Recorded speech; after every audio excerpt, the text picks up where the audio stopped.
survei tentang fashion, terus saya sebarin ke fashion design sama fashion merchandising.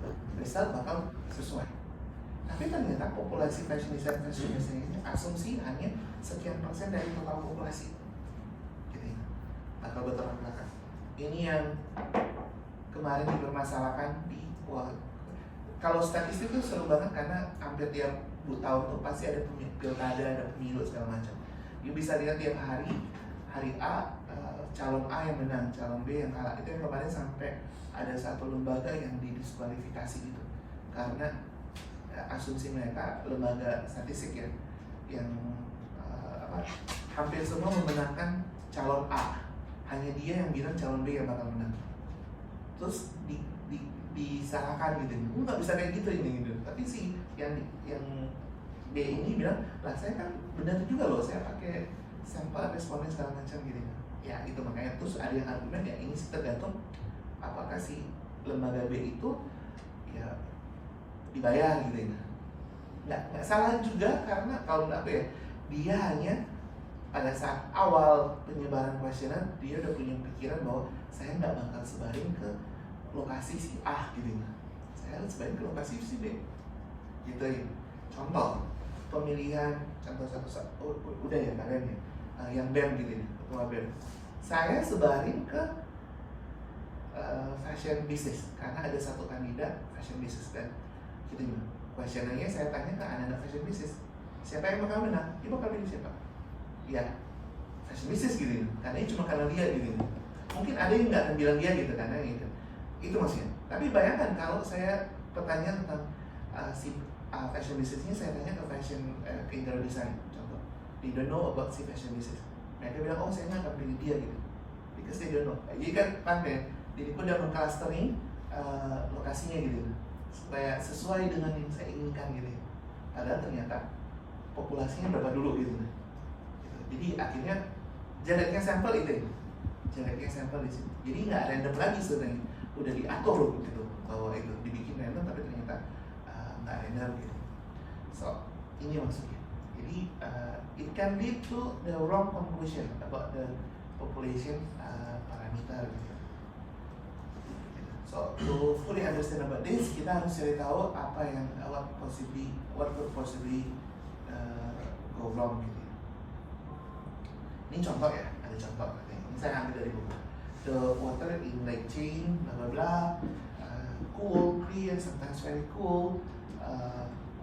The park official decided to post an advisory warning gitu for swimmers bahwa ada evidence that the mean water temperature is less than 62 Fahrenheit, degree of Fahrenheit. Karena dia biasanya dingin, bahkan kadang-kadang sangat dingin, jadi dikasih warning gitu bahwa temperatur akan sangat dingin gitu. Otherwise, the lifeguard will post no signs and allow swimming as usual. Jadi bisa aja dikasih warning bahwa ini dingin loh, atau nggak boleh berenang gitu ya, nggak boleh swimming. Gitu. Nah, each day the lifeguard measure the temperature of the water at 15 randomly selected locations around the lake.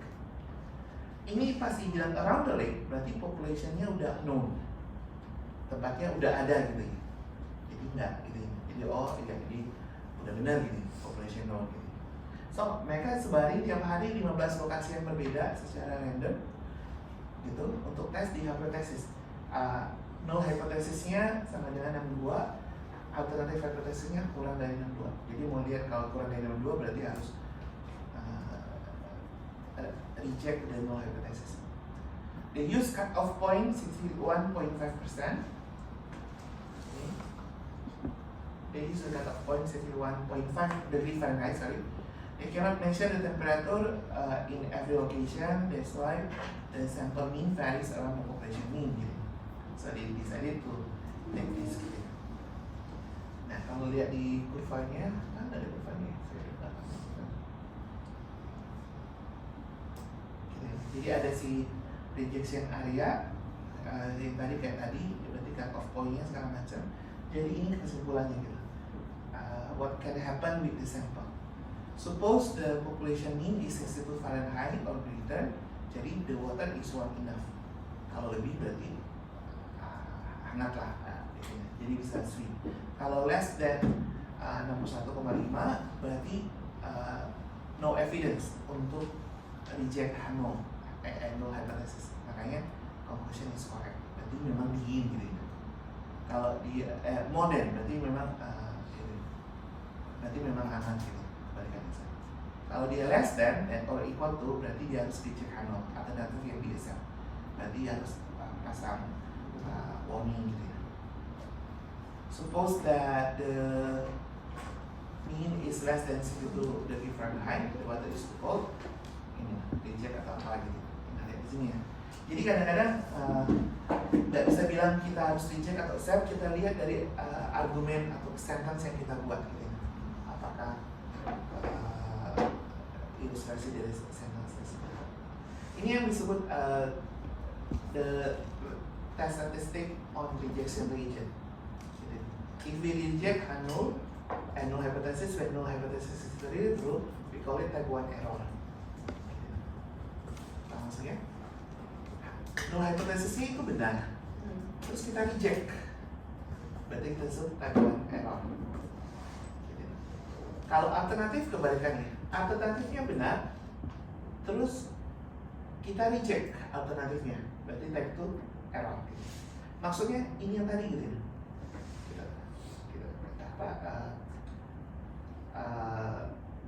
Kita tuh tahu bahwa udah dingin gitu, karena kita area tersebut si kolom-kolom apa sih ini beda ya gitu, buat si mie ini dingin banget gitu, karena lagi musim dingin gitu. Tapi ternyata pada saat ini yang bilang kan ya si lifeguard tiap pagi ngambil sampel gitu, 15 random sampel. Mungkin gitu aku pakai ilustrasi ya, dalam satu hari dia ngambil sampel 15, tapi ternyata dia dapat nggak dingin gitu di atas sekian gitu. Ada kemungkinan pada saat dia ngambil sampelnya, dia bukan ambil sampel di area yang biasanya orang berenang. Dia ambil sampel yang mungkin di sebelahnya ada mesin gitu, atau ada apa gitu, ada pembakaran atau apa lagi, itu asumsi kayak gitu. Jadi nggak terlalu dingin gitu. Padahal sebenarnya untuk area lokasi orang berenang utama dingin banget gitu. Jadi itu yang ternyata dia bilang oh boleh berenang karena dingin gitu. Nah, ini yang gue bilang tadi, itu yang bisa muncul si type 1 error gitu atau type 2 errors. So itu sih the following table ya ini sih decision sama truth-nya, maksudnya simpelnya di sini. Type 1 error, correct decision, and type 2 errors. So truth sama decision-nya. Each example then describe the specific itu ya. Begitu. Nanti bisa lihat di, kalau contoh lebih detail lagi ada di textbook lebih banyak, karena yang pas udah bikin kayak udah terlalu banyak banget gitu ya perhatian soalnya. Nah, oke, ini yang si bentukan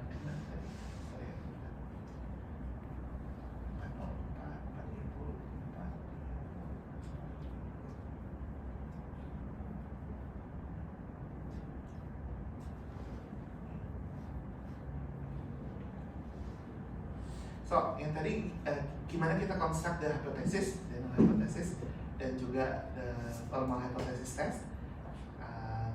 And then they have 4 parts: null, alternative, test statistics, sama critical region, critical region. Itu and then we assume what is the true one, what is the correct one, what is the incorrect one gitu, no? Nah di sini mau dilihat bahwa ada si area critical value kalau kita gabung dengan si critical value atau significance level yang kita bahas minggu lalu. Jadi step-stepnya adalah pertama biasanya kita mulai dari bikin alternatif 4 step tadi, null sama alternatif gitu. Nah pada saat di step 3 kita mau uji si tes statistik. Tes statistik diuji pakai yang minggu lalu si z-value yang rumusnya ini, tes statistik. Masukin si mean dikurangi sampelnya, baru dibagi dengan variansi, dibagi variansi akar n, akar sampel.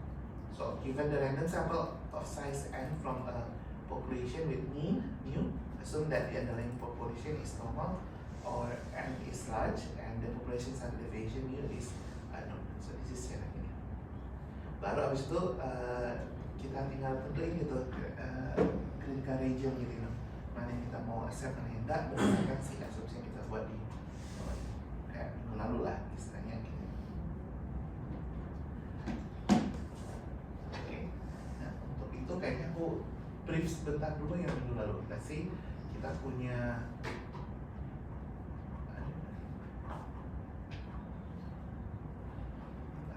ke atas terus ya, contoh aja sih ini kan yang kayak last week about this